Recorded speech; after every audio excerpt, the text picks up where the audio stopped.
નમસ્કાર વિદ્યાર્થી મિત્રો, પ્રકાશના પરાવર્તન અને વક્રી ભવનમાં ગયા લેક્ચરની અંદર આપણે એવું શીખી ચૂક્યા હતા કે ભાઈ ગોલીય અરીસો હોય તો એના મુખ્ય બે પ્રકાર છે. નંબર 1 અંતર્ગોળ અરીસો અને નંબર 2 બહિર્ગોળ અરીસો. અંતર્ગોળ અરીસો અને બહિર્ગોળ અરીસો કેવી રીતે બનાવવામાં આવે છે એ આપણે સમજી ચૂક્યા હતા કે ભાઈ આપણા પાસે કોઈ ગોલીય કવચ હોય, એ ગોલીય કવચનો કોઈ એક ભાગ કાપી દેવામાં આવે અને જો અંતર્ગોળ અરીસો બનાવવો છે તો અંદરની સપાટી ચળકતી અને બહારની સપાટી ખરબચડી. જો બહિર્ગોળ અરીસો બનાવવો છે તો બહારની સપાટી ચળકતી પરાવર્તક અને અંદરની સપાટીને ખરબચડી બનાવવામાં આવે. તો અંતર્ગોળ અને બહિર્ગોળ અરીસો કેવી રીતે બનાવવામાં આવે છે આપણે સમજી ચૂક્યા હતા. આજે આપણે એ સમજશું કે ભાઈ આ અરીસા માટેના જુદા જુદા પદ કયા હોય. બરાબર, સમજીએ. ધારો કે મારા પાસે એક અંતર્ગોળ અરીસો છે, અહીંયા લખી શકાય અંતર્ગોળ અરીસાના સંદર્ભમાં જુદા જુદા પદો.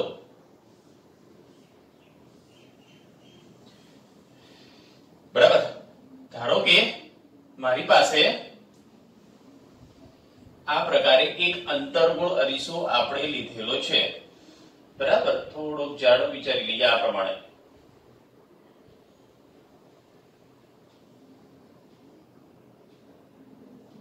ઓકે, આ આપણા માટે એક અંતર્ગોળ અરીસો બનાવવામાં આવેલો છે. અંદરની સપાટી લીસી ચળકતી અને બહારની સપાટી ખરબચડી. બરાબર, તો અંતર્ગોળ અરીસો ક્યુ ક્યુ ડેશ અને આ સપાટી ખરબચડી બનાવવામાં આવેલી છે.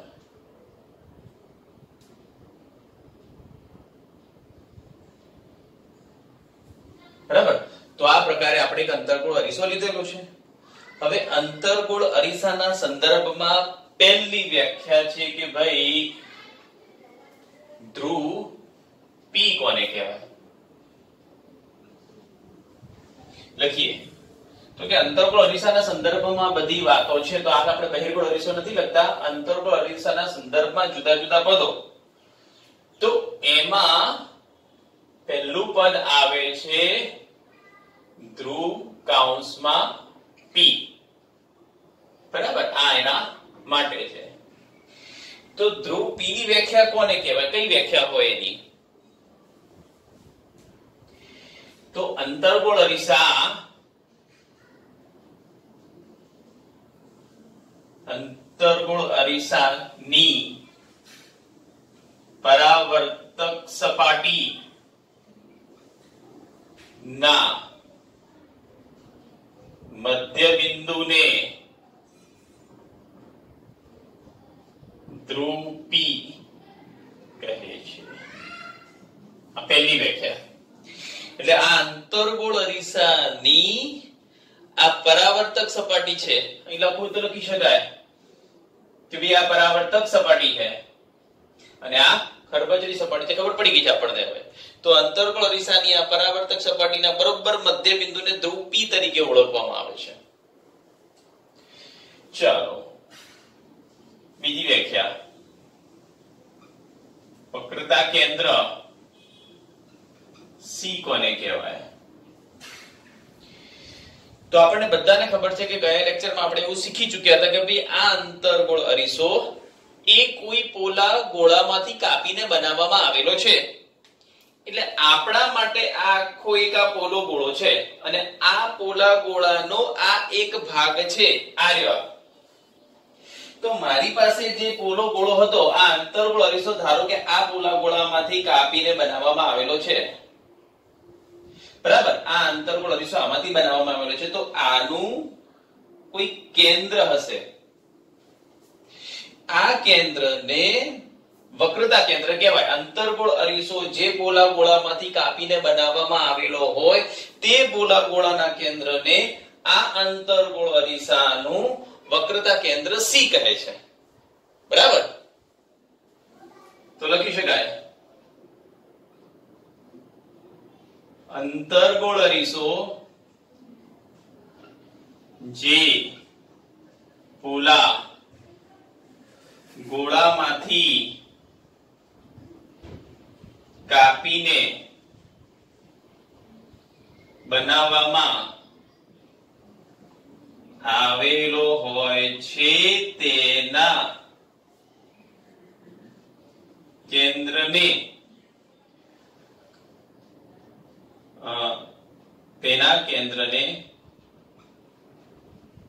વક્રતા કેન્દ્ર C કહે છે. એટલે અંતર્ગોળ અરીસો જો આ પોલા ગોળામાંથી બનાવવામાં આવેલો હોય તો એનું જે કેન્દ્ર છે C એ અહીંયા આગળ લખી શકાય કે ભાઈ આ અંતર્ગોળ અરીસા માટે આ વક્રતા કેન્દ્ર C કહેવાય. બીજી વસ્તુ, અંતર્ગોળ અરીસા માટે વક્રતા કેન્દ્ર અરીસા ઉપર હોતું નથી, અરીસાથી દૂર હોય છે. બરાબર? અંતર્ગોળ અરીસાના સંદર્ભમાં વક્રતા કેન્દ્ર અરીસાથી દૂર આવેલું હોય છે. લખી શકાય કે અંતર્ગોળ અરીસા માટે વક્રતા કેન્દ્ર C અરીસાથી દૂર આવેલું હોય છે. કે ભાઈ વક્રતા કેન્દ્ર C અરીસાથી દૂર આવેલ હોય છે. બરાબર? સારું, ચલો ત્રીજી વ્યાખ્યા સમજી લઈએ. તો ત્રીજી વ્યાખ્યા એવી છે કે મુખ્ય અક્ષ કોને કહેવાય? તો કે મુખ્ય અક્ષ માટે જુદા જુદા પદ આપણે વિચારી શકીએ કે ભાઈ મુખ્ય અક્ષ કોને કહેવાય. તો વ્યાખ્યા એવી છે કે ભાઈ અંતર્ગોળ અરીસા માટે ધ્રુવ P અને વક્રતા કેન્દ્ર C સુધીના અંતરને સમજો. જો તમે અહીંથી શરૂ કરીને અહીંની હું કોઈ એક કાલ્પનિક રેખા દોરું છું. આર્યા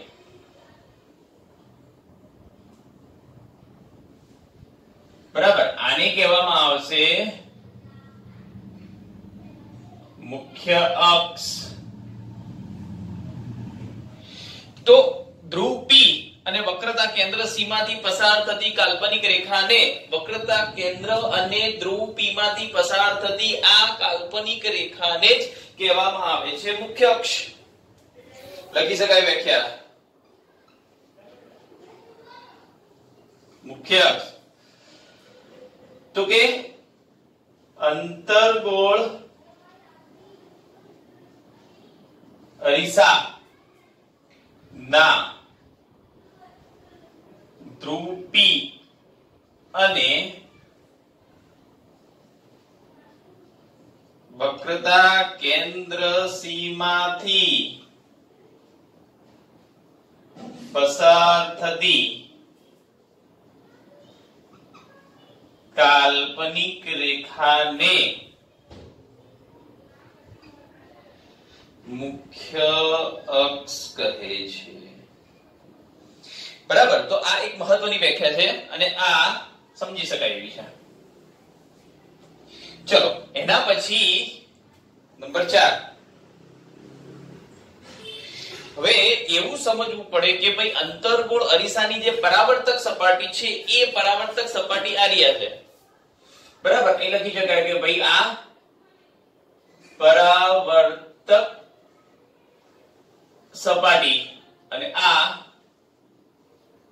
ખરબચડી સપાટી. તો અંતર્ગોળ અરીસાની પરાવર્તક સપાટી છે એ પરાવર્તક સપાટી ઉપર કોઈ પ્રકાશના કિરણો આપાત થાય તો એ પ્રકાશના કિરણો પરાવર્તન પામીને કોઈ એક બિંદુ આગળ ભેગા થતા હશે. બરાબર? ચલો પરાવર્તક સપાટી છે તો અહીંથી થોડું દૂર લઈ લઈએ હજી આને. તો શું છે આપણને અનુકૂળતા થશે દોરવા માટેની. થોડુંક હજી દૂર વિચારી લઈએ, આને C કહી શકાય. બરાબર? તો આપણને પાછળથી અનુકૂળતા થશે દોરવા માટેની. ચલો તો પછી અહીંથી ધ્રુવ પી,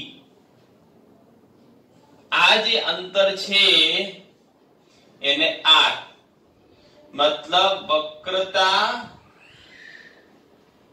ત્રિજ્યા આર તરીકે ઓળખવામાં આવે છે. સમજી લઈએ. અંતર્ગોળ અરીસો જે ગોળામાંથી બનાવવામાં આવેલો છે તે ગોળાની ત્રિજ્યાને આપેલા અંતર્ગોળ અરીસાની વક્રતા ત્રિજ્યા કેપિટલ આર કહે છે. અથવા એની વ્યાખ્યા બીજી પણ લખી શકાય, વક્રતા ત્રિજ્યા કેપિટલ આર, વક્રતા કેન્દ્ર સી અને ધ્રુવ પી સુધીના અંતરને વક્રતા ત્રિજ્યા. બરાબર, આ એક વ્યાખ્યા છે. બીજી એવી વ્યાખ્યા પણ સમજી શકાય કે ભાઈ અંતર્ગોળ અરીસો જે પોલા ગોળામાંથી કાપીને બનાવવામાં આવેલો હોય એ પોલો ગોળો છે, એ પોલા ગોળાની કોઈ ત્રિજ્યા હશે કે નહીં, એ ત્રિજ્યા એટલે જ વક્રતા ત્રિજ્યા. અથવા વક્રતા કેન્દ્ર સી અને ધ્રુવ પી સુધીના અંતરને, મતલબ આટલું અંતર આપણા માટે શું કહેવાશે? વક્રતા ત્રિજ્યા કેપિટલ આર. ચલો હવે એક મહત્વની વ્યાખ્યા આવે છે નંબર 5, મુખ્ય કેન્દ્ર.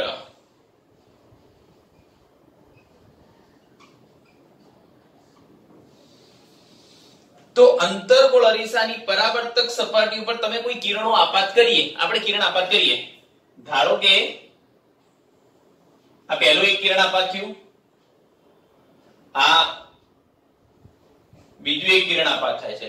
હા, પણ આ બધા કિરણો ક્યાંથી આવતા હશે?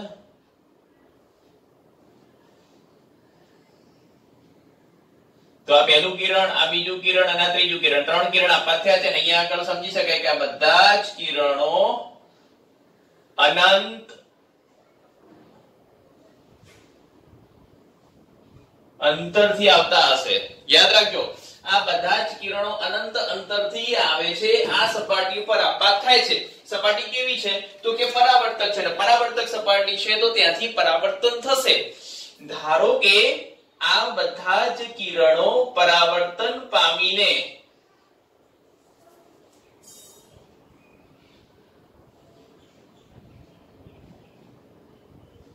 તો આ પરાવર્તન અહીંયા થશે, આ પરાવર્તન અહીંયા થશે ને આ પરાવર્તન અહીંયા થશે. આને નામ આપી દઈએ મુખ્ય કેન્દ્ર F.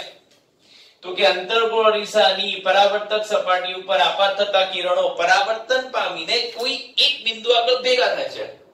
જો અંતર્ગોળ અરીસાની વાત કરીએ તો લખીએ, પરાવર્તક સપાટી પર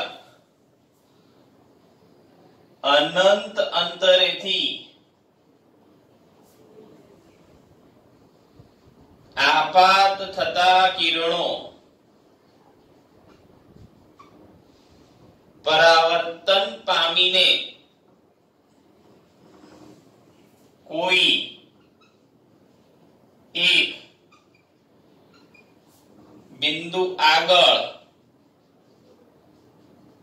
ભેગા થાય છે. આ બિંદુને મુખ્ય કેન્દ્ર F કહે છે.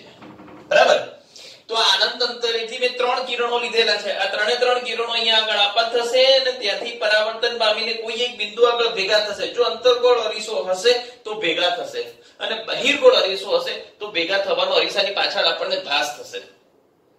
તો અંતર્ગોળ અરીસાની પરાવર્તક સપાટીને સમાંતર અહીં લખી શકાય કે ભાઈ સમાંતર કિરણો,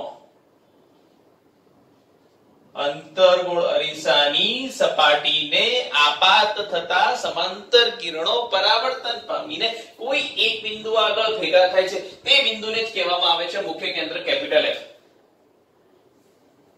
બરાબર, તો બીજી વ્યાખ્યા આવે છે હવે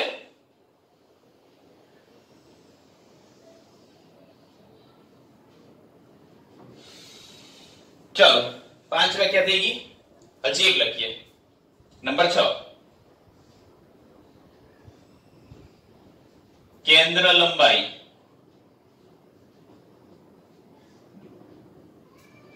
યાદ રાખજો, કેન્દ્ર લંબાઈ સ્મોલ f વડે દર્શાવવામાં આવે છે અને મુખ્ય કેન્દ્ર કેપિટલ F વડે દર્શાવવામાં આવે છે.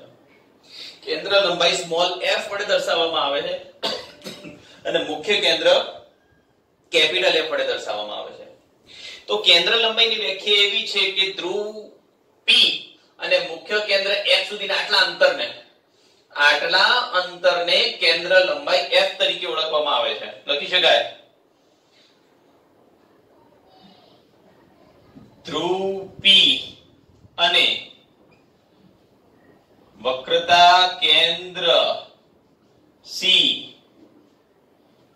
સુધીના અંતરને કેન્દ્ર લંબાઈ કેપિટલ F કહે છે. ચલો આકૃતિમાં દર્શાવી દઈએ તો ફરીથી એક વખત ધ્રુવ P થી F સુધીનું આટલું જે અંતર છે એને કહેવામાં આવે કેન્દ્ર લંબાઈ અને આટલું જે અંતર છે એને કહેવામાં આવે વક્રતા ત્રિજ્યા. આ બિંદુને કહેવામાં આવે વક્રતા કેન્દ્ર, આને કહેવામાં આવે મુખ્ય કેન્દ્ર, આને કહેવામાં આવે ધ્રુવ. તો આ દર્શાવી દઈએ આપણે કે ભાઈ અહીંથી મારે અંતર લેવું છે આટલું, તો આટલું અંતર થઈ જશે F. બરાબર. હવે જો મિત્રો આકૃતિ ઉપરથી આપણને એક સ્પષ્ટ બાબત ખબર પડે છે કે આ અંતર વધારે છે, આ અંતર ઓછું છે. તો આપણા માટે એક મહત્વનો સંબંધ અહીંયા આગળ મળે છે કે આનું નામ વક્રતા ત્રિજ્યા છે, તો આ છે કેન્દ્ર લંબાઈ. બરાબર. આને સાદી ભાષામાં લખું તો અહીંયા આગળ લખી શકાય કે ભાઈ ધ્રુવ, આને લખી શકાય મુખ્ય કેન્દ્ર, આને લખી શકાય વક્રતા કેન્દ્ર. આ બધી વ્યાખ્યાઓ લખેલી છે. તો અહીંયા આગળ જે આ બે વચ્ચેનો સંબંધ છે, કયા બે વચ્ચેનો સંબંધ? વક્રતા ત્રિજ્યા અને કેન્દ્ર લંબાઈ વચ્ચેનો સંબંધ ખબર પડે કે વક્રતા ત્રિજ્યાની સાઈઝ વધારે છે, લંબાઈ મોટી છે અને કેન્દ્ર લંબાઈની અંતર ઓછું છે. તો પરિણામો ઉપરથી એવું મેળવવામાં આવે છે કે ભાઈ વક્રતા ત્રિજ્યા કેન્દ્ર લંબાઈ કરતા બમણી હોય. અહીં મહત્વનું લખું છું એક કે ભાઈ વક્રતા ત્રિજ્યા કેપિટલ R અને કેન્દ્ર લંબાઈ F વચ્ચે સંબંધ. તો વક્રતા ત્રિજ્યા કેપિટલ R અને કેન્દ્ર લંબાઈ F વચ્ચે સંબંધ. તો અહીંથી લખી શકાય વક્રતા ત્રિજ્યા R બરાબર 2F માટે F બરાબર R/2. તો લખી શકાય કે ભાઈ કેન્દ્ર લંબાઈ વક્રતા ત્રિજ્યા કરતા અડધી હોય.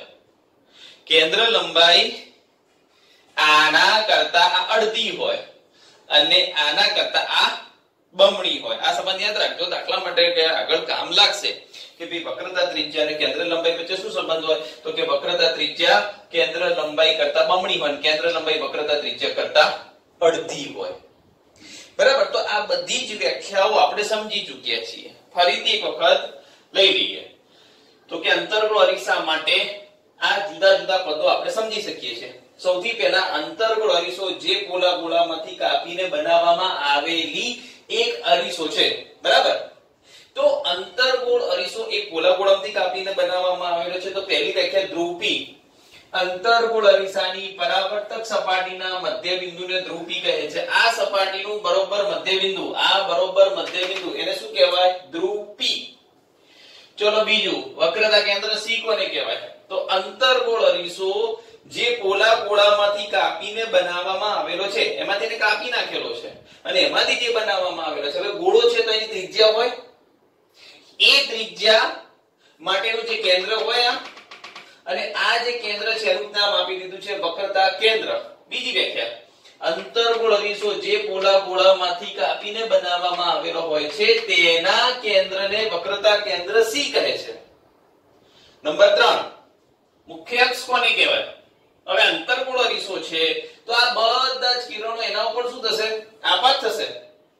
કયા કિરણો લેવાના છે? તો કે સમાંતર કિરણો લેવાના છે.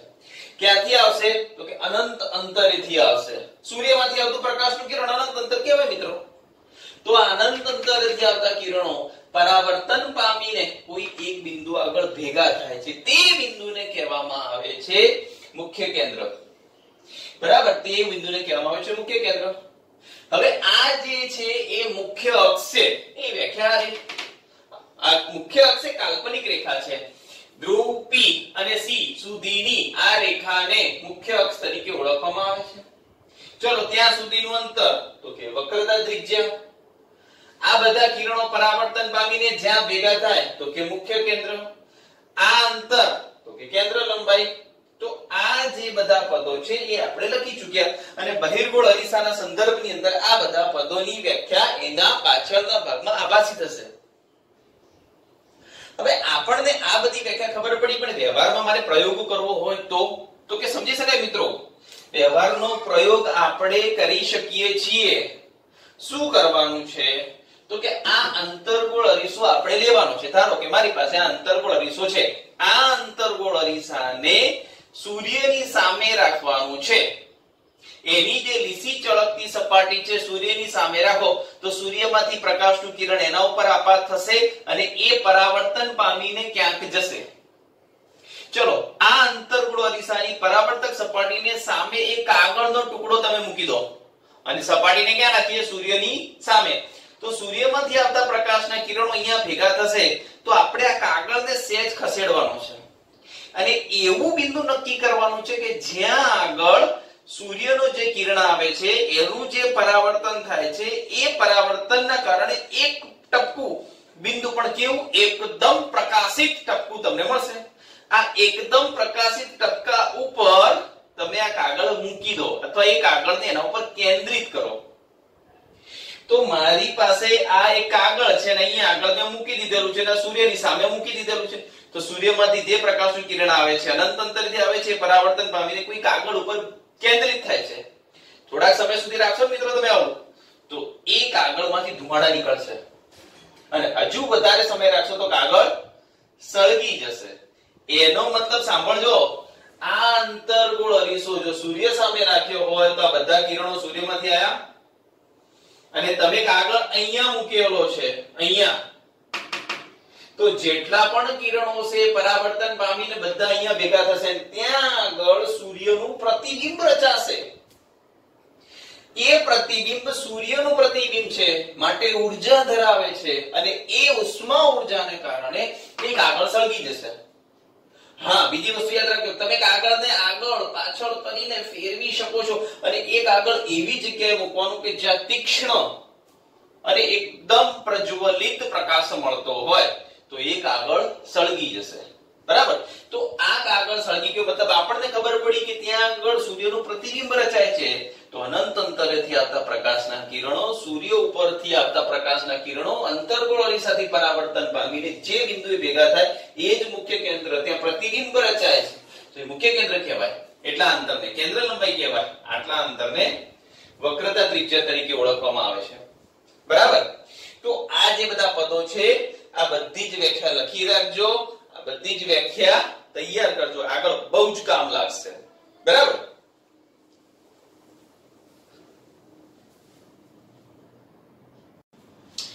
ચાલો મિત્રો, બહિર્ગોળ અરીસાના સંદર્ભમાં પણ આ પદો એક વખત સમજી લઈએ. તો કે આ બહિર્ગોળ અરીસો છે. ગોલીય અરીસામાંથી ગોલીય અરીસાનો બીજો ભાગ એટલે કે બહિર્ગોળ અરીસો. તો કે બહિર્ગોળ અરીસાના સંદર્ભમાં પણ આ બધા પદો સમજાવી શકાય છે. તો કે બહિર્ગોળ અરીસો ના બરોબર મધ્ય બિંદુને ધ્રુવ P તરીકે ઓળખવામાં આવે છે. પહેલી વ્યાખ્યા, બહિર્ગોળ અરીસાની પરાવર્તક સપાટી મતલબ આ લીસી ચળકતી સપાટી છે, આ પરાવર્તક સપાટીના મધ્ય બિંદુને ધ્રુવ P કહે છે. પહેલી વ્યાખ્યા. હવે આ બહિર્ગોળ અરીસો પણ પોલા ગોળામાંથી કવચમાંથી બનાવવામાં આવેલો છે એવું આપણે ભણી ચૂક્યા છીએ. તો જે કવચમાંથી બનાવવામાં આવેલો છે આ બહિર્ગોળ અરીસો, તેના કેન્દ્રને આ બહિર્ગોળ અરીસાનું વક્રતા કેન્દ્ર C કહે છે. આ આપણા માટે વક્રતા કેન્દ્ર છે.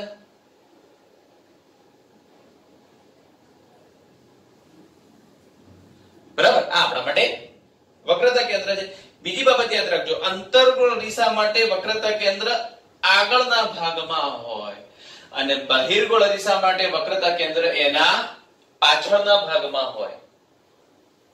ધ્રુવ P અને વક્રતા કેન્દ્ર C માંથી પસાર થતી કાલ્પનિક રેખાને શું કહેવાય? તો કે મુખ્ય અક્ષ. એ વ્યાખ્યા અહીંયા પણ એ જ છે. ત્રીજી વ્યાખ્યા, ધ્રુવ P અને વક્રતા કેન્દ્ર C માંથી પસાર થતી મુખ્ય અક્ષ. હવે આવે છે કે ભાઈ તેની પરાવર્તક સપાટીને સમાંતર કિરણો આપાત કરવામાં આવે. જો બહિર્ગોળ અરીસાની આ સપાટી પરાવર્તક છે, મતલબ અહીંયા આગળ તમે કોઈ વસ્તુ રાખેલી છે, એ વસ્તુમાંથી આવતા પ્રકાશના કિરણો આ સપાટી ઉપર આપાત થશે. મતલબ આ આપણી ચમકતી સપાટી છે, તો અનંત અંતરેથી આવતા કિરણો, અનંત અંતરેથી આવતા કિરણો, અનંત અંતરેથી આવતા કિરણો, બરાબર. તો આ કિરણ અનંત અંતરેથી આવે છે, આ સપાટી ઉપર આપાત થાય છે, પરાવર્તન પામે છે.